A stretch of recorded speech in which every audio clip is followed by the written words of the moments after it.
Assalamualaikum warahmatullahi wabarakatuh. Salam sehat ya anak-anak dan semangat belajar. Kali ini kita akan melanjutkan materi tentang memahami kedudukan dan fungsi Pancasila.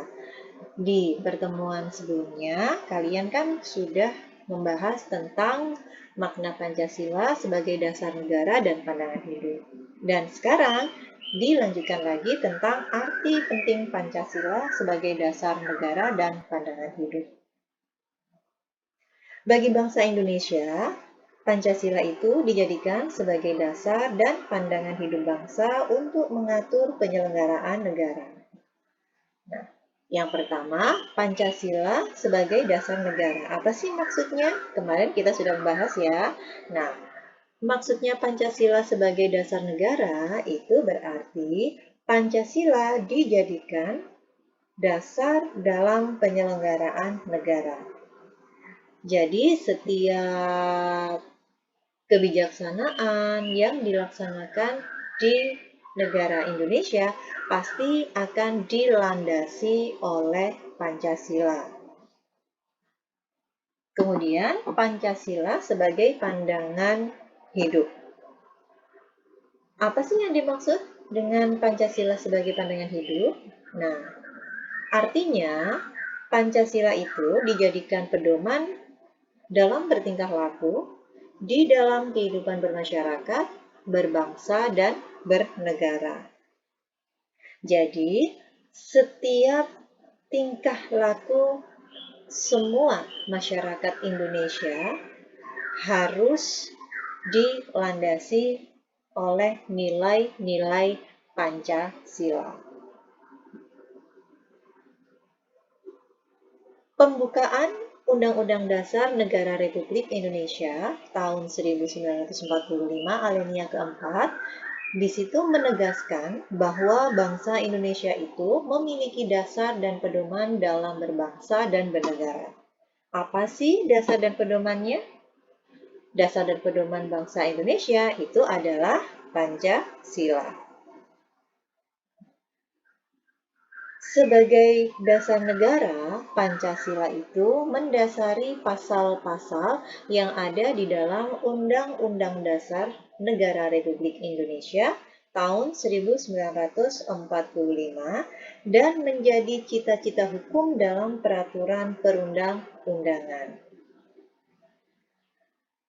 Jadi, setiap pasal-pasal yang ada di dalam UUD itu semuanya harus dilandaskan Pancasila. Jadi semuanya pasti bersumber dari Pancasila.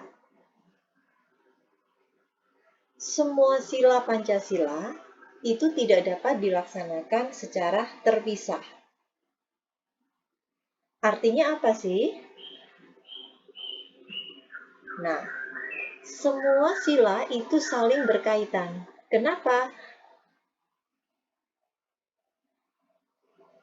Karena sila yang satu itu menjadi landasan sila yang lainnya. Jadi saling berkaitan. Merupakan satu kesatuan yang utuh dan saling berkaitan.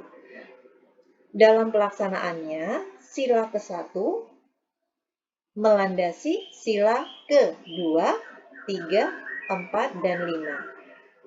Sila kedua yang dilandasi oleh sila pertama tadi, itu juga melandasi sila ketiga, keempat, dan kelima.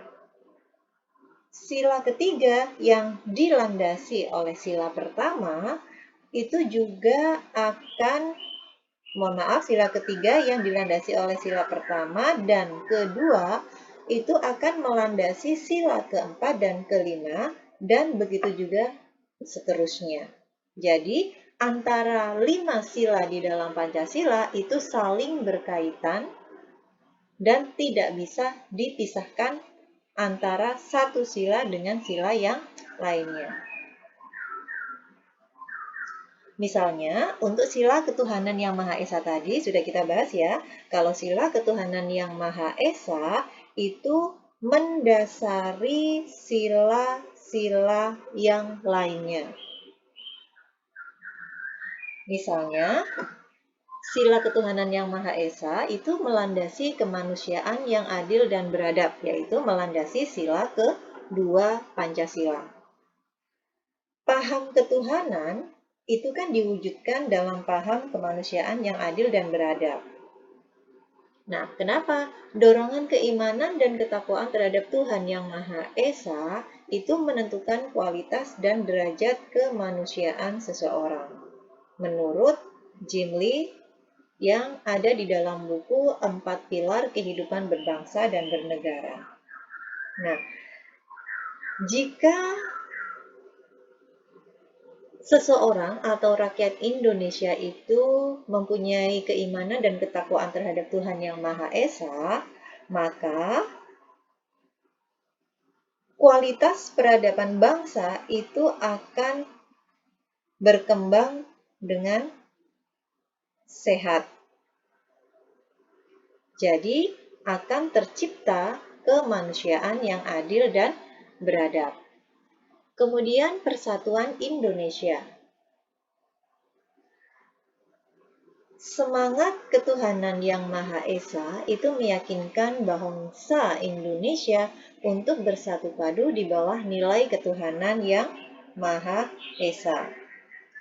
Nah, perbedaan-perbedaan yang ada di negara Indonesia itu tidak perlu dipersoalkan, melainkan harus dihayati sebagai kekayaan bersama yang wajib disyukuri dan dipersatukan dalam wadah negara Indonesia berdasarkan Pancasila. Di negara Indonesia, semua orang itu memiliki kedudukan yang sama sebagai warga negara. Kemudian sila yang pertama melandasi juga sila keempat, yaitu kerakyatan yang dipimpin oleh hikmat kebijaksanaan dalam permusyawaratan perwakilan. Nah, di sini pada sila ini pengambilan keputusan dalam musyawarah itu kan pasti dilandasi oleh nilai-nilai religius. Nah, nilai-nilai religius tersebut itu kan berdasarkan keimanan dan ketakwaan terhadap Tuhan yang Maha Esa. Berikutnya, sila pertama juga melandasi sila kelima, yaitu keadilan sosial bagi seluruh rakyat Indonesia. Prinsip keimanan dan ketakwaan terhadap Tuhan Yang Maha Esa itu menjadi syarat utama terciptanya keadilan. Dan peri kehidupan yang berkeadilan itu merupakan syarat pertumbuhan dan perkembangan peradaban bangsa Indonesia di masa depan. Jadi, tanpa adanya keimanan dan ketakwaan terhadap Tuhan Yang Maha Esa, di Indonesia akan sulit sekali tercipta keadilan sosial bagi seluruh rakyat Indonesia. Ini kemarin sudah kita bahas ya, masalah Pancasila yang disahkan pada tanggal 18 Agustus 1945. Nah, sejak disahkan pada tanggal 18 Agustus 1945, Pancasila itu kan dapat dikatakan sebagai dasar negara, pandangan hidup, ideologi negara, dan ligatur atau pemersatu dalam peri kehidupan bangsa dan negara Indonesia.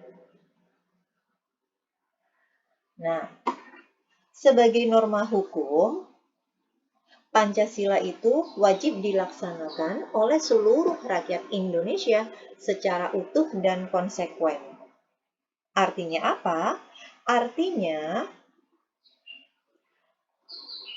Pancasila itu mengikat dan memaksa setiap warga negara untuk tunduk kepada Pancasila. Siapa saja yang melakukan pelanggaran harus ditindak sesuai hukum yang berlaku di Indonesia.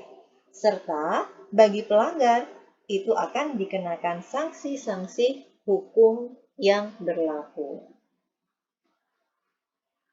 Nah, ini ya tadi Pancasila mempunyai sifat imperatif atau memaksa. Artinya setiap warga negara akan dan harus tunduk kepada Pancasila.